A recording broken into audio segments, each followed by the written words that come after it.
நேற்று சாயங்காலத்துலேருந்து குடிச்சிட்டு இருந்தாரு. நைட்டு முந்தா நாள் 3 மணிக்கு போய் திரும்ப குடிச்சிருக்கிறாரு. 4:30 மணிக்கெல்லாம் வயிற்ற பேட்டது, நெஞ்சு வலிக்குது, கண்ணு தெரியல, காது கேட்கல, கை வலி, கை உடைக்குன்னு சொல்லி என்னாச்சுன்னு கேட்டேன். ஒண்ணு கூட சொல்லவே இல்லை, சொல்ல முடியல.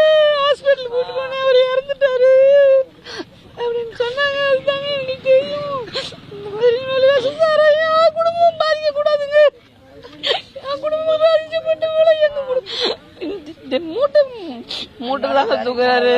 என் பொண்ணு +2 படிக்கிறா. இவன் எந்த ஒரு இதுவும் இல்லைங்க. இந்த குடியால எங்க குடும்பம் அழிஞ்சது போல எந்த குடும்பம் அழியக்கூடாதுங்க. நாத்தனா வீட்டு பேரன் இவங்க அம்மா கூட இல்லைங்க. அப்பாவும் இன்னைக்கு இறந்து போயிட்டான். 27 வயசு தான் அவனுக்கு ஆகுது. அவனும் அந்த மாதிரி பிடிச்சி 2 பேரும் ஒரே நேரமே செத்து போயிட்டாங்க.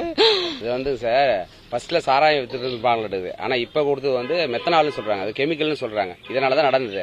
இந்த 30 பேர் கிட்டத்தட்ட 30-40 பேர் இறந்திருக்காங்க. இதுல முதல் நபர் சுரேஷ் தான் பாதிக்கப்பட்டது.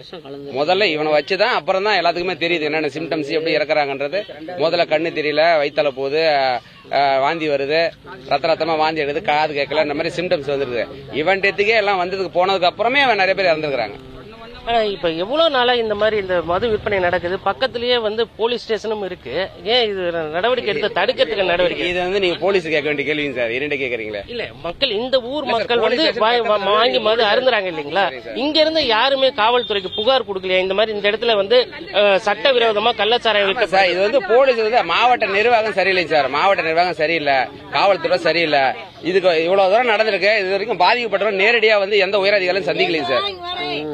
இந்த உயரதிகாரி இதுக்கு பாதிக்கப்பட்டவங்களுக்கு ஒரு இழப்போ ஒரு அறிவிப்போ எதுவுமே ஒரு நிவாரணமோ முதலமைச்சர் முதல் கொண்டு சொல்றேன் சார். இது மூடி மறைக்க தான் பாக்குறாங்களே சார். இந்த சாவு எண்ணிக்கை இரட்டடி பண்ணி இறப்பு விகிதத்தை குறைக்கணுன்றதுக்காக ரெஃபர் பண்ணி பாண்டிச்சேரி, சேலம் சொல்லி பண்றாங்களே தவிர சார் இறப்பு விகிதம் அதிகமான சார். இவங்க மறைக்கிறாங்க சார். சார் இப்ப இவங்க ஒரே பொண்ணு சார். இப்ப இறந்தவனுக்கு 2 குழந்தைங்க தான். இப்ப இவங்களோட வாழ்வாதாரம் என்ன சார் ஆகுது? அதாவது நான் கேக்குறதுங்கம்மா, இப்போ உங்க பகுதியில இந்த மாதிரி கள்ளச்சாராயம் விற்குது இல்ல, ஒரு பெண்களா இந்த பிரச்சனை ஏற்கனவே பல பிரச்சனைகளை சந்திச்சிருப்பீங்க.